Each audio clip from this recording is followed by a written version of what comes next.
ಸಿದ್ದರಬೆಟ್ಟ ರಕ್ಷಿಸುವಲ್ಲಿ ಅರಣ್ಯ ಇಲಾಖೆ ವಿಫಲ. ಪದೇ ಪದೇ ಕಾಣಿಸಿಕೊಳ್ಳುವ ಕಾಡ್ಗಿಚ್ಚು, ಅಪಾಯದ ಸ್ಥಿತಿಯಲ್ಲಿ ಔಷಧಿ ಸಸ್ಯಗಳು. ಕೊರಟಗೆರೆ ತಾಲೂಕಿನ ಐತಿಹಾಸಿಕ ಹಾಗೂ ಧಾರ್ಮಿಕ ಮಹತ್ವ ಹೊಂದಿರುವ ಸಿದ್ದರಬೆಟ್ಟದಲ್ಲಿ ಭೀಕರ ಕಾಡ್ಗಿಚ್ಚು ಕಾಣಿಸಿಕೊಂಡಿದೆ. ಸಿದ್ದರ ತಪೋವನ ಎಂದೇ ಖ್ಯಾತಿಯಾಗಿರುವ ಈ ಪವಿತ್ರ ಪ್ರದೇಶದಲ್ಲಿ ಇರುವ ನವಗ್ರಹ ವನ ಕಿಡಿಗೇಡಿಗಳ ದುಷ್ಕೃತ್ಯಕ್ಕೆ ಆಹುತಿಯಾಗಿರುವ ಘಟನೆ ಆತಂಕ ಮೂಡಿಸಿದೆ. ಅಪರೂಪದ ಔಷಧಿ ಸಸ್ಯಗಳು ಹಾಗೂ ಅರಣ್ಯ ಸಂಪತ್ತಿಗೆ ಹೆಸರುವಾಸಿಯಾಗಿದ್ದ ಈ ವನ ಇದೀಗ ಬೆಂಕಿಯ ಕೆನ್ನಾಲಿಗೆಯಲ್ಲಿ ಬೆಂದು ಭಸ್ಮವಾಗಿದೆ. ಕಳೆದ ಕೆಲವು ದಿನಗಳಿಂದ ಬಿಸಿಲಿನ ತಾಪ ಹೆಚ್ಚಾಗ್ತಾ ಇರುವ ಹಿನ್ನೆಲೆ ಕಿಡಿಗೇಡಿಗಳಿಂದ ಬೆಂಕಿ ಹಚ್ಚಿರುವ ಶಂಕೆ ವ್ಯಕ್ತವಾಗಿದೆ. ಇದರ ಪರಿಣಾಮವಾಗಿ ಸುಮಾರು 5 ಎಕರೆ ವ್ಯಾಪ್ತಿಯ ನವಗ್ರಹ ವನ ಸಂಪೂರ್ಣವಾಗಿ ಸುಟ್ಟು ಬೂದಿಯಾಗಿದೆ.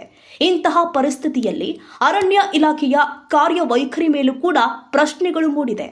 ಸ್ಥಳೀಯರ ಆರೋಪದ ಪ್ರಕಾರ ಕೊರಟಗೆರೆ ವಲಯ ಅರಣ್ಯ ಇಲಾಖೆಯ ಅಧಿಕಾರಿಗಳು ಸಮಯಕ್ಕೆ ಸರಿಯಾಗಿ ಕ್ರಮ ಕೈಗೊಳ್ಳದ ಕಾರಣ ಬೆಂಕಿ ವ್ಯಾಪಕವಾಗಿ ಹರಡಿದೆ ಎನ್ನಲಾಗಿದೆ. ಇದೇ ವೇಳೆ ಗಸ್ತು ಅರಣ್ಯ ಪಾಲಕ ವಿನೋದ್ ರಾಜ್ ತನ್ನ ಕೇಂದ್ರದ ಸ್ಥಳದಲ್ಲಿ ಇರುವುದಿಲ್ಲ ಎಂಬ ಆರೋಪವೂ ಕೂಡ ಕೇಳಿಬಂದಿದೆ.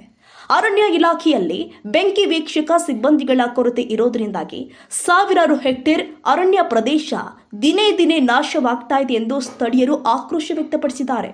ಒಟ್ಟಾರೆ ಐತಿಹಾಸಿಕ ಮತ್ತು ಧಾರ್ಮಿಕ ಮಹತ್ವ ಹೊಂದಿರುವ ಸಿದ್ದರಬೆಟ್ಟದ ನವಗ್ರಹ ವನ ಕಾಡ್ಗಿಚ್ಚಿಗೆ ಬಲಿಯಾಗಿರುವುದು ಪರಿಸರ ಪ್ರೇಮಿಗಳಲ್ಲಿ ಆತಂಕ ಮೂಡಿಸಿದೆ. ಅರಣ್ಯ ಇಲಾಖೆ ತಕ್ಷಣವೇ ಎಚ್ಚೆತ್ತುಕೊಂಡು ಇಂತಹ ಘಟನೆಗಳು ಮರುಕಳಿಸದಂತೆ ಕಠಿಣ ಕ್ರಮ ಕೈಗೊಳ್ಳಬೇಕೆಂಬ ಒತ್ತಾಯವೂ ಕೂಡ ಕೇಳಿಬರ್ತಾ ಇದೆ. Manjuswamy, public first Kannada, Koratagere. Public first Kannada, ಇದು ಪ್ರಜೆಗಳ ಆಸ್ತಿ.